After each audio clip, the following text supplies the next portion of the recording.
Muy buenas amigos y seguidores del canal de Acción Cine. Un día más, una nueva videocrítica, un nuevo vídeo a la carta. En este caso nos lo ha pedido el amigo Alejandro, que nos ha solicitado una crítica de una película que yo no me esperaba ver por estas listas, aunque sí es verdad que nos estáis sorprendiendo bastante con la variedad de lo que estáis pidiéndonos y de lo que queréis que hagamos crítica. Yo entiendo que al final lo que queréis es que hablemos de vuestras películas favoritas, de las que más os gustan, de las que más os interesan, y es posible que de otra forma esta película nunca hubiera pasado por este canal.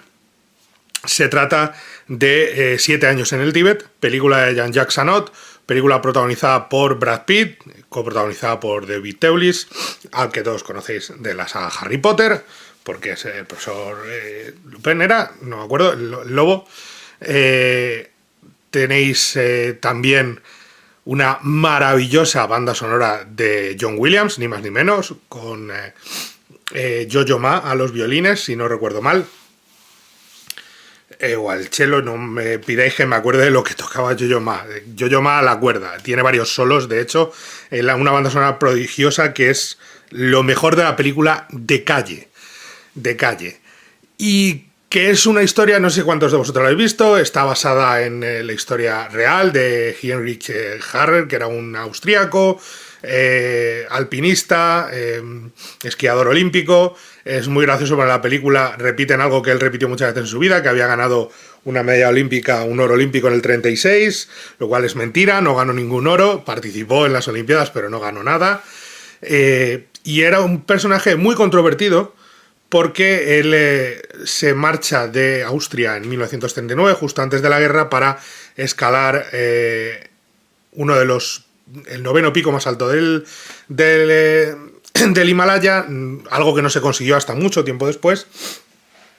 Como siempre decimos, esto, ojo, que no haya visto la película, que la vea antes de pasarse por aquí, porque hay spoilers, pero es un hecho histórico, o sea, no es una historia inventada, estaba basada en hechos reales, Harrer existió, Heinrich, como le llaman siempre, existió, es un personaje real que vivió hasta 2006, si no recuerdo mal, tenía 93 años cuando murió. El viaje lo emprende con 27 años, es verdad, que es muy jovencito cuando se marcha, dejando a una mujer embarazada, su mujer embarazada, y como él mismo admite y cuenta en el libro y cuenta en la película, porque no quiere enfrentarse a la realidad de ser padre, de lo que supone ser padre, porque él no considera que sea lo que él busca en ese momento, algo de lo que se arrepentirá mucho tiempo. Me resulta muy gracioso el título, tanto del libro como de la película, que es 7 años en el Tíbet, porque sí es verdad que en la ciudad prohibida pasan, creo que son 7 años, y el viaje anterior, pero es que en la ciudad prohibida pasan menos tiempo, pero es que el viaje son 12 años.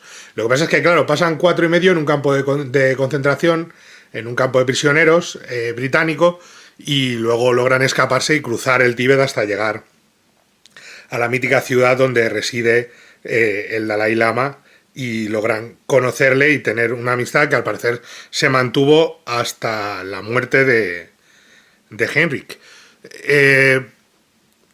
No es una película que a mí... Yo recuerdo verla en el cine en su momento, en su estreno, porque Brad Pitt estaba en aquel momento lanzándolo como megaestrella. Era la época de Seven, la época de Leyendas de la Pensión, Leyendas de Pasión. No me hagáis mucho caso cuando bromeo con los títulos, porque tengo un grupo de amigos de toda la vida que bromeábamos muchísimo con los títulos de las películas. Entonces poníamos los títulos más ridículos en nuestra adolescencia que se nos ocurrían y que pareciesen aquel. Entonces lo mismo, por eso decíamos eso de Leyendas de Pasión. Esta es un poquito mejor que Leyendas de Pasión, pero tampoco esperéis una gran película. El problema de 7 años en el Tíbet, más allá de la gracia que me haga, que son 12 años por allí perdidos en vez de 7, aunque sí es verdad que en el Tíbet solo están 7, el problema tiene muchos problemas, pero sobre todo es las ambiciones, la escala de ambiciones. Es una película que como está planteada, con su director, con su estrella y tal, alguien le dijo a Brad Pitt, estoy convencido vas a hacer Lawrence de Arabia. esto es el nuevo Lawrence de Arabia. Sí, sí, ya lo verás. El tipo extranjero que llega y se une y aprende de la cultura y se convierte en Lawrence de Arabia. Y en realidad le quedó algo un poquito más El último samurái. Es decir, él es al final es el más tibetano de los tibetanos. Me hace muchísima gracia eso. Es una película que, lo dicho, la imagen de este hombre se fue muy controvertida porque se descubrió en el 96, si no recuerdo mal, salieron varios artículos que demostraban que había estado muy ligado al partido nazi. Primero al SA en el 33, cuando se prohibió en Austria, y luego en el 38 a las SS directamente, de una forma muy directa. Él luego lo intentó explicar diciendo que era la única forma de haber conseguido lo que él consiguió, que era viajar, que era lo que él quería, que realmente no tenía ningún sentimiento por el nazismo y que él no participó en ningún crimen de guerra, evidentemente, porque cuando se fue la guerra todavía no había empezado, aunque ya se había invadido Austria, o anexionado a Austria, como ustedes prefieran decirlo, y que él había viajado, era la única manera de montar la expedición, de formar parte de esta expedición y de todo lo que él quería participar.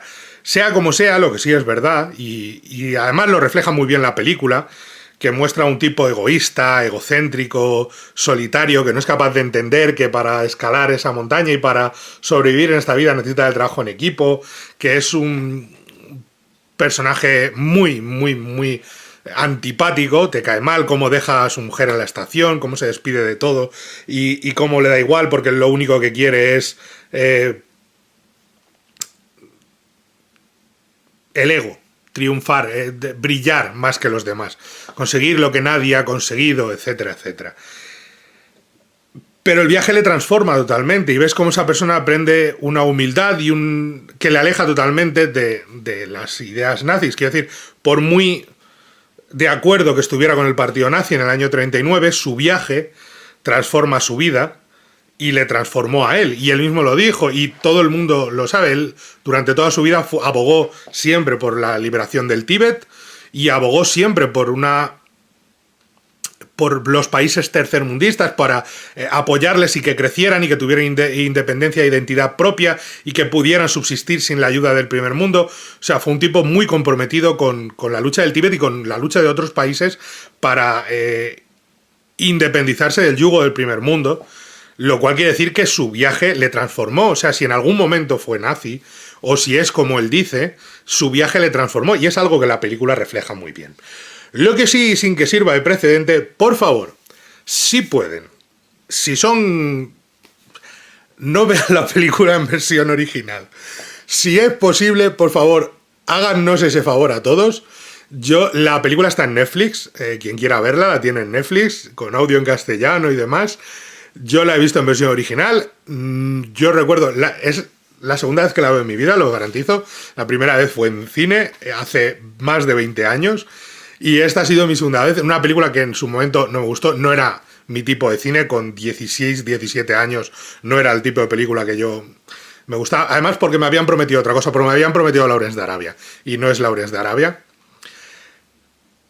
Con lo cual nunca la había visto en versión original. Hoy la he visto por primera vez en versión original. Y el sentimiento de vergüenza ajena, lo siento, pero es así, que causan los personajes británicos y americanos hablando en inglés con acento austríaco o alemán, llega un momento en el que produce ternura y es algo que nunca te puedes sacar de la cabeza. Cada vez que Brad Pitt, en vez de thanks, dice thanks, te dan ganas de coger la tele y tirarla por un balcón lo más cerca posible al quinto pino. Porque, de verdad, señores, de verdad, Hollywood, Francia en este caso, la película era una coproducción y demás. Anod, querido, que has hecho películas en las que no hablaba nadie. Por favor, si eres tan amable, ¿me puedes explicar por qué demonios todos los personajes hablan en inglés y no tienes ningún problema con eso? Pero tienen que hablar con acento. O sea, yo entiendo que Mako y hasta B.D. Wong, bueno, es que B.D. Wong es un actor norteamericano, ponen acento tibetano, suponemos. Lo puedo No, es que tampoco lo entiendo. O sea, que hablen en tibetano o hablen en alemán o hablen todos en inglés, que no pasa nada. Si estás haciendo una película multicultural, lo que no puede ser es que los personajes de Tíbet hablen todos perfectamente inglés, con acentos así, y los otros alemanes con acento, tío. O sea, Babilonia. Pero es que produce una sensación de... nenes, os estáis cargando la película pasito a paso. Y no es una mala película. Y yo mi recuerdo era bastante peor de la película. Recuerdo de adolescente, evidentemente. Ha sido casi como verla por vez primera. En gran medida. Recuerdo de adolescente de pasar un rato regular de 2 horas y cuarto en el cine. Y sí es verdad que a día de hoy... Pero adorar la banda sonora. Porque recuerdo tengo que tenerla en algún lado, pero recuerdo me la compré. Que era de John Williams, que es una banda sonora muy en la línea de la lista de Schindler. El tema de los créditos finales es una burrada. Tiene una fotografía exquisita la película, evidentemente. Tiene un tratamiento de la imagen delicioso. Quiere ser David Lean. Y visualmente, aunque no tenga la grandeza, en algunos momentos entiendes lo que busca. Ese alcance enorme, ese scope de las cosas, de las cosas más grandes que la vida. Y le queda bastante bien. Y tanto David Thewlis como Brad Pitt cumplen muy bien con sus papeles. Brad Pitt es el hombre que no envejece. Se supone que empieza la película con 27 años. Acaba muy mayor, ya avejentado por el maquillaje y tal, pero cuando vuelve a Austria, 12 años después, con casi 40 años, le ponen una perilla y dicen, ya está, ya tiene 40 años. Y dices tú, hombre, no. ¿Sabes lo que pasa? Que la virtud de esto es que con el tiempo nos da y nos quita razones. Entonces tú ves ahora a Brad Pitt con 50 y pico años y dices tú, pues sí, la verdad es que sí, entiendo perfectamente. Y en aquel momento era algo que decía, venga, hombre. Y ahora viendo cómo ha envejecido Brad Pitt, dice, vale, pues no, este tío tenía un pacto con el diablo o algo así. Y no es algo que te chirríe. Curiosamente son detalles que el tiempo cambia. Y tu percepción de, hombre, pero ¿cómo va a tener? Si tienes un crío de 25 años todavía, por mucho que le pongas perilla. Y ahora, habiendo visto cómo ha crecido Brad Pitt, curiosamente es algo que ya no le resta mérito a la película, que no dices, buah, vaya tontería habéis hecho, sino que dices, es que al final el tiempo os ha dado la razón, fíjate, curiosamente. Lo cual quiere decir que en su momento no importaba tanto y que era más un... odiamos la película porque odiamos la película, que le pasó aparte de la crítica también. Y le pasó también por el hecho, por varios detalles, que la película es verdad que es demasiado, excesivamente edulcorada. Y que llega un momento en el que el personaje interesante es el del amigo, el de Peter. El de David Thewlis, que es el que encuentra el amor y encuentra una nueva vida. Y es el interesante. Y es el personaje que te das cuenta que realmente te gusta más. Porque este es muy antipático hasta que llegan a la ciudad prohibida, hasta que conocen el Tíbet, o el auténtico Tíbet, y la cultura budista y lo del Dalai Lama y demás, pues es más complicado. Luego la relación que mantiene con el Dalai Lama es muy interesante porque es un niño, no deja de ser un niño, pero el trato que tiene con Brad Pitt es el de un igual. Y le ponen todas las explicaciones de no puedes hacer tal, no puedes hacer cual, no puedes hacer no sé qué.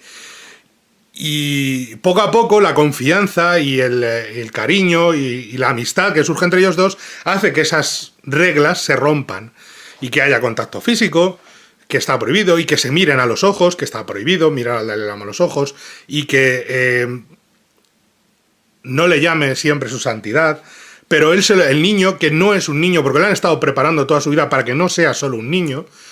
Y está muy bien trazado eso, cómo mezclan ese momento en el que empiezan a llegar gente y les está espiando por el catalejo, y le dice, así es como pretendes, espiando a la gente, y él se ríe porque es un niño, pero también le han estado preparando toda su vida para que sea más que un niño. Por eso cuando habla con Brad Pitt en la despedida final, cuando tienen esa última charla, le dice lo de tienes que volver a Austria. No puedo, allí no es, tienes a tu hijo. Él no dice, yo no soy tu hijo. Yo no soy tu hijo. Tú tienes a tu hijo. Tú y yo, no, y tú no eres mi padre. Somos otra cosa. Somos amigos. Pero yo no soy tu hijo. Tú tienes un hijo y tienes que volver con tu hijo. tienes que recuperar eso que has perdido. No puedes seguir escondiéndote aquí. Aquí tu trabajo ha terminado, ya me has enseñado muchas cosas, me has hecho crecer, me has hecho madurar, me has hecho entender el mundo fuera de mi burbuja, entender lo que es un ascensor, lo que es la información, la radio, bienvenido al mundo del mass media, todo eso me has ayudado un montón, me has explicado la música, de dónde viene esa canción de una caja de música, y me has hecho darme cuenta que a veces de que no puedo esconderme de mis obligaciones y que soy el líder de esta gente. Me has ayudado a crecer, yo te he ayudado a curar tus heridas, a evolucionar, a no ser el capullo desgraciado que eras cuando llegaste aquí. No solo yo, sino toda la gente de esta ciudad y de esta tierra. Ahora es el momento de volver a tu casa. Ahora es el momento de ayudarnos incluso desde fuera, de ser nuestro mensajero desde fuera, pero es el momento de recuperar a tu hijo, es el momento de volver con quien perteneces, que es el viaje completo del personaje, es un viaje de ida y vuelta, porque es el viaje del quien va a encontrarse a sí mismo. De nuevo, Lawrence de Arabia, no habéis inventado la pólvora con 7 años el Tíbet, no pasa nada, y no sois David Lean, que ese es el mayor problema. Ni está Peter O'Toole, ni hay un Anthony Quinn. Y hay muchos problemas, estoy viendo. Cada vez se me juntan más problemas con esta película. No, de verdad, el mayor problema... A ver, ya os digo que visualmente es una película muy preciosista, que aprovecha muy bien los paisajes. Es una película que está muy bien rodada, que tiene un Brad Pitt que en aquel momento me costaba más creérmelo que ahora, aunque tiene un momento en el que se echa a llorar que es para hacérselo mirar. Le pasaba mucho en aquella época, tenía que madurar mucho todavía como actor. Era una estrella en ciernes, pero no era un actor todavía. Han pasado muchos años hasta que llegaron los Mátalos suavemente, Eras una vez en Hollywood y todo eso. Ha pasado mucho tiempo. O el asesinato de Jesse James por el cobarde Robert Ford, todo eso. Ha pasado mucho tiempo hasta que hemos llegado a ese Brad Pitt. Y en aquella película todavía no lo era, pero es mucho más competente de lo que parece y lo que recordaba, sobre todo si no le oyes hablar. A él no es cosa de él, de verdad que no es culpa suya, es culpa del que decidió que tenían que hablar con acento austríaco o alemán y se quedó tan ancho y dijo, lo vamos a petar, verás qué bonito va a quedar, y queda ridículo. Y es un lastre absurdo a una película en la que no le hace falta. Si te pones así, contrata actores austríacos y haz la película en austríaco, y los de Tíbet que hablen en tibetano o en chino o en el idioma que tengan que hablar, que no lo sé, que hablen su idioma, y luego entre ellos que hablen, porque el viaje que cuentan en la vida real aprendieron tibetano. Lo dicen además. Lo dicen en la biografía de Henry. Cuentan que porque estuvieron 21 meses recorriendo el país hasta llegar a la ciudad prohibida. O sea, que es que no fue fácil el camino. Estuvieron 4 años y medio en un campo de prisioneros británico. Casi salieron para terminar la guerra, como el que dice. De hecho, cuando llegan a esta ciudad, leen que ya ha sucedido el día D. Con lo cual la guerra no le queda demasiado en Europa, con lo cual en breve podrán regresar si quieren, pero no quieren. Uno porque ha encontrado su vida allí, y otro porque tiene miedo de volver.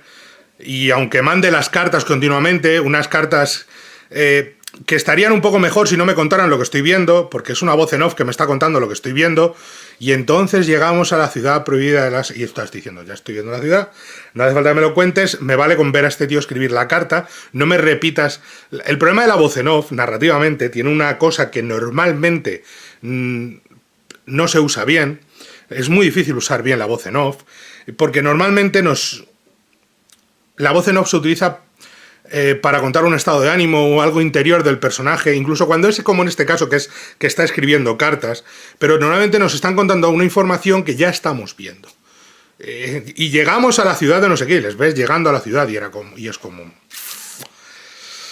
Vale, si ya lo estoy viendo, o sea, dime, y donde sus calles estaban llenas, donde a ningún extranjero donde muy pocos extranjeros le habían dejado entrar, y entonces ves como un extranjero que va junto a ellos le impiden el paso a la ciudad, y ellos que van tapados no, y es como,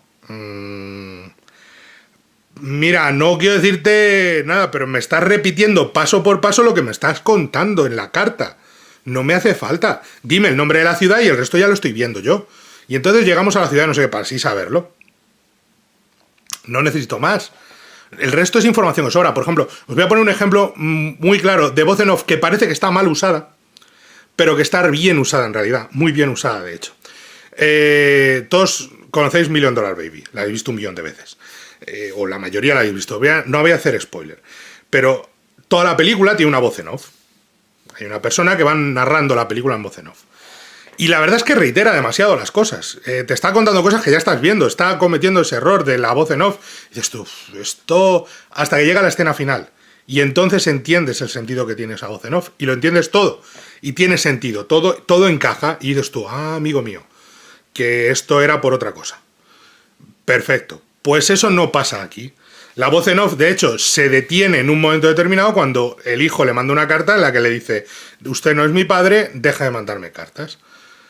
Y él, todavía más acobardado, decide pues dejar de mandar cartas y olvidarse de su hijo y de toda relación con el pasado. Y dentro de lo que cabe, esa traición política que hay luego con el personaje de B.D. Wong, el gobernador y demás, que podía haber aguantado el paso y eso, está bien contado, es sucinto, es concreto, no se extiende, pero claro, no da pie a la épica. La épica de la grandeza de los paisajes, de la grandeza del lugar donde están rodando, de esa tierra desconocida, misteriosa, esa tierra perdida en muchos sentidos porque el Dalai Lama tuvo que marcharse posteriormente. De todo eso no está visualmente aprovechado, pero no narrativamente aprovechado, porque la película está le preocupa más la aventura de los personajes que están viviendo los personajes que lo que están viviendo, que la emoción que están viviendo. Y le pasa muchas veces a Hollywood, que se queda en la carcasa de la aventura y no profundiza en los personajes, y cuando lo intenta no termina de encajar todo. Hay un momento que está, y la película dura encima 2 horas y cuarto, que es que también tela, pero hay un momento en el que es, para que me entiendan a lo que me refiero, de que le importa más que el fondo, cuando les pillan los bandidos, ¿vale? A mitad del camino, cuando huyen del campo de prisioneros británico, les pillan a mitad de camino, bueno, les pillan los bandidos cuando está a punto de perder los pies el personaje, el amigo, el personaje de Victor Bliss. Está a punto de perder los pies y tal, le cambian las botas, están pasando, les detienen. Está horriblemente montado. O sea, una cosa es hacer una elipsis y otra cosa es que tú cojas y les detengan, no tengo nada, y ya aparezca que está... Lo siguiente que ves es un plano de un cuchillo y el otro custodiado, y es como... ¿Pero cuándo hemos entrado en esa tienda? ¿Pero cómo? Esa falta de información, chicos. Esa escena le faltan trozos. Le faltan fragmentos en la escena para llevarme a esa tienda de campaña. Porque esto que ha soñado, ¿qué tal? No. Y luego lo siguiente que vemos es que raja la tienda de campaña y echa a correr, roban 2 caballos y echan a correr. Y te quedas como diciendo, pues lo mismo no. Y de hecho, más adelante, cuando están comiendo la carne de caballo, ahí sí... Los caballos muertos y el hielo, y están comiendo o bebiendo la sangre medio congelada y tal, tú ves esa grandeza, ese espacio helado y entiendes lo que está sucediendo y que están al borde de morir. Y ahí sí aprovecha esa grandeza. Pero en la escena anterior es como un caos de montaje de decir, ¿pero qué estás haciendo ahí, muchacho? Que no te estás enterando ni tú, ni el público, ni nadie de lo que estás haciendo. Frena, relátalo con calma, que no pasa nada, que ya tu película dura 2 horas y cuarto, y esa escena, si dura 2 horas y 18, no va a pasar nada. Pero nárrala bien, cuéntala bien. No te centres solo en... O sea, no lo hagas tan atropellado, no lo montes tan mal. Vale lo mismo al inicio, cuando tiene el accidente en la escalada, cuando Brad Pitt se casca la pierna y empieza a tirar del otro para subir y tal, porque él es más chulo que nadie y él va a sobrevivir. O sea, él va a liderar la expedición, pase lo que pase, y tiene la pierna hecha un desastre. Y eso casi hace que muera el compañero. Provoca casi la muerte de su compañero. Y encima le dice, pues, te he salvado la vida. Y dice, ¿cómo me has salvado la vida? Pero que si la próxima vez infórmame. Esa escena no tiene tensión ninguna. Y es una pena. Porque ahí tienes gran parte, no solamente de la película de aventuras, sino de definición del personaje. Y está contado casi como si fuera un documental. Y es para decirle, no, nene, no es un documental. Si esto no puede ser un documental, y tú deberías saberlo, Jean-Jacques Annaud, querido, tú deberías saberlo mejor que nadie. porque tú sabes lo que es hacer de algo que puede ser un documental una película dramática.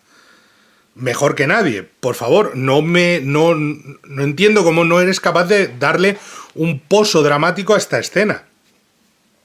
Con lo bien que encuadras todo. Luego, con lo bien que está el personaje de la costurera, de la modista. Con lo bien que está ese personaje. De esa mujer que luego es la esposa del amigo al final. Y tiene esa escena en la que está haciendo y tiene un momento de estos de vamos a vender entradas. Y es el momento Brad Pitt se quita la camiseta. El compañero nunca. Pero Brad Pitt sí, enseñando pecho semidepilado y que era muy importante allí la depilación y enseñando pectorales. Que está muy bien, yo entiendo que esto te vende entradas. Pero a lo mejor en 7 años en el Tíbet no hacía falta. Porque no es Leyendas de Pasión. Ni siquiera es Troya. No hace falta, sobra totalmente ese momento. Cuando tú tienes una escena que está siendo divertida porque además estás creando la situación en la que los dos están compitiendo por el interés de esta chica. Y esta chica se va a fijar en el amigo porque es de una cultura totalmente distinta donde los valores de Brad Pitt no le valen de nada. Y va a ser una de las primeras grandes lecciones de humildad de Brad Pitt. Es decir, puedes ser todo lo guapo que tú quieras, pero en esta cultura tu belleza no vale de nada porque lo que se valora es otra cosa. Te lo ha dicho ella, te lo dice ella, la humildad. El ser capaz de desprenderte de todo ego. Tú no eres capaz todavía de eso, con lo cual tú para ella no eres una persona de bien, no eres idóneo para ella, y sin embargo el amigo sí, porque entiende esa cultura, entiende esa filosofía y sabe trabajar desde otro punto de vista la relación. Y le funciona. Luego nos lleva a la escena del patinaje sobre hielo, que es un poquito moñas, si me lo permiten. Un poquito tontorrona. Y que solo funciona cuando se caen. Que por cierto, se caen sin dobles. Y ella se pega un guarrazo considerable. Y Brad Pitt se pega otro costalazo muy simpático. Y me parece bien, pero eso tuvo que dejar moratones. Pero es justo eso. Esa escena trazada de otra forma tendría más sentido, ¿vale? Y sin embargo está trazada de una forma un poco bobalicona, un poco romance barato, cine romántico barato, que no se cree ni el propio director ni el guión y por eso no funciona. Y sin embargo, cuando empieza la relación entre el personaje Brad Pitt, entre Henrik y el Dalai Lama, ahí sí funciona. Ahí funciona perfectamente porque es una relación de confianza, de amistad entre ellos dos en la que lo que empieza siendo una relación de mayor a menor se iguala. Fíjense en la escena en la que va los emisarios del ejército chino y hablan y nosotros no trataremos nada si no está nunca nos vamos a sentar por debajo de él. Y el Dalai Lama dice, no hay ningún problema, yo me bajo a vuestra altura. Cosa que sorprende a los demás, pero es algo que, lo que os decía, es la relación de este chaval de madurar y que ayuda al personaje de Brad Pitt, pero no es algo de... El personaje de Brad Pitt te va a enseñar todo sobre... No, la relación es recíproca, es yo te voy a enseñar y tú me vas a enseñar. Yo te voy a enseñar a volver a poder volver a Austria mirándote a la cara, a mirarte a la cara en el espejo sin sentir que abandonaste a tu hijo, a ser capaz de afrontar ese miedo y ser capaz de enfrentarte a tu hijo y volver a casa. Te voy a hacer un hombre de nuevo, por así decirlo. Vamos a completarte el puzzle que es el personaje de Brad Pitt, vamos a completarlo. Y tú me vas a ayudar a entender el mundo fuera de estas 4 paredes, de esta burbuja de esta jaula de cristal en la que me encuentro. Tú me vas a hacer entender el mundo para entender mejor mi papel en el mundo y el mensaje que quiero dar. Y está muy bien trazado eso, y eso es donde está realmente la película. El problema es que le cuesta demasiado llegar a eso y por el camino hace cosas totalmente incomprensibles. Lo del campo de prisioneros, es que no se ve nada en el campo de prisioneros todavía. Estás viendo la escena y estás diciendo, pero si no está enseñando nada.